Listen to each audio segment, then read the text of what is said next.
नमस्कार सर्वांना. मी मनीषा आपल्या चॅनलच्या अजून एका नवीन व्हिडिओमध्ये खूप स्वागत करते. आज मी आले होते तुळजाभवानी आईच्या मंदिरात. चला तुम्हालाही दर्शन देते.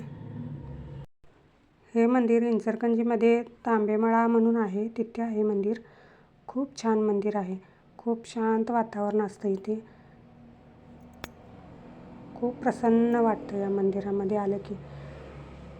पण आज नाही, इथे पलीकडे एक मंगल कार्यालय आहे, तिथे एक लग्न होतं, त्यामुळे इथे आज खूप गर्दी होती. पण एरवी मात्र इथे खूप शांतता असते.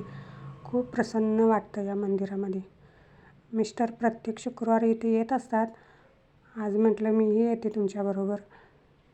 आणि बघा तुळजाभवानी आईचं रूप किती साजरं आहे. खूप छान पूजा मांडली होती आज.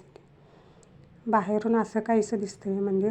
पूर्ण याचं दगडी बांधकाम आहे. खूप छान वाटतं मला. खूप शांतता वाटते मनाला इथे आल्यानंतर. आणि बाहेर इथे एक असं लहान मुलांची खेळणी पण विकायला होती इथे.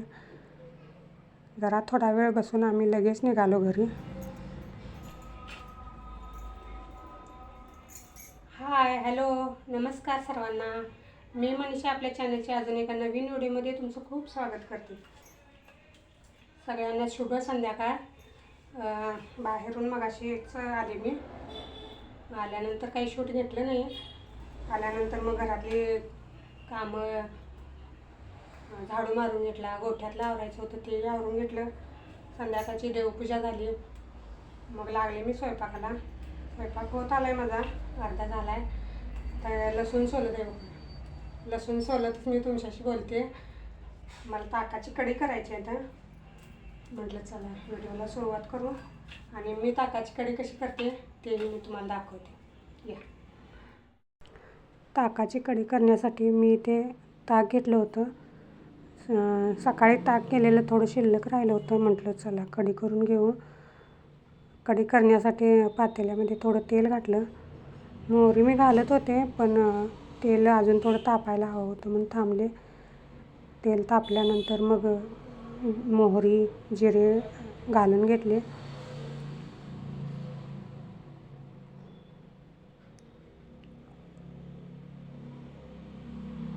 आज ना मला खूप थकल्यासारखं वाटत होतं म्हणून जास्त काही शूट घेतलं नाही. कढीपत्ताही घालून घेतल्यानंतर ना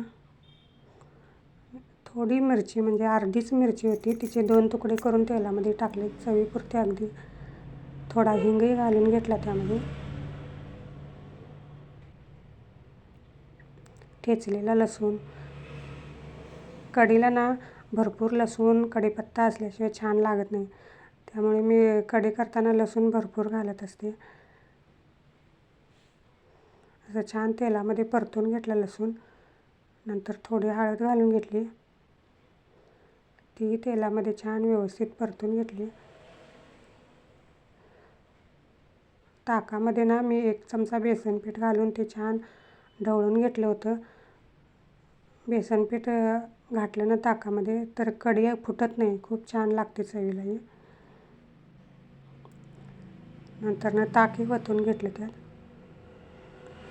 थोडा वेळ असं हलवत राहिले. उकळी येईपर्यंत कढी हलवली ना तर मग छान होते, नाहीतर मग असे फुटल्यासारखी होते कढी.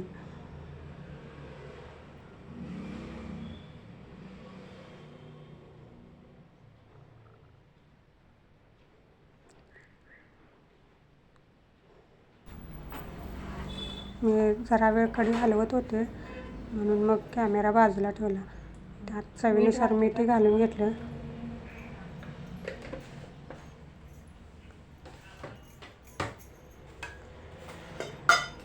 कढीमध्ये ना अगदी थोडी, अगदी म्हणजे अर्धा चमचा साखर घातली ना तर चवीला खूप छान लागते.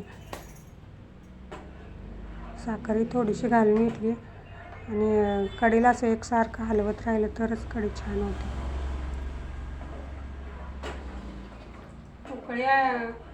उकळी येईपर्यंत असं थोडं मी ते तुमच्याशी काहीतरी बोलत होते, पण वाऱ्याचा आवाज खूप येत होता म्हणून मग व्हिडिओचा आवाज बंद केला.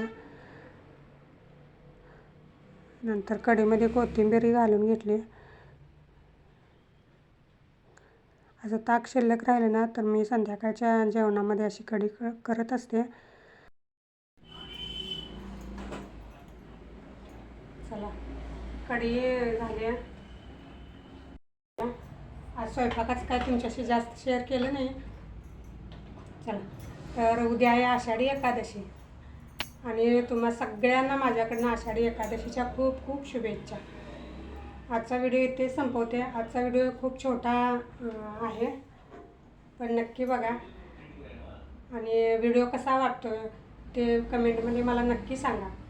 व्हिडिओ आवडला तर व्हिडिओला लाईक नक्की करा आणि चॅनलवर नवीन असाल तर चॅनलला सबस्क्राईब करायला अजिबात विसरू नका. भेटू पुढच्या व्हिडिओमध्ये. तोपर्यंत छान राहा, मस्त राहा आणि आनंदी राहा आणि स्वामींचा आशीर्वाद कायम तुमच्यासोबत राहू दे. बाय.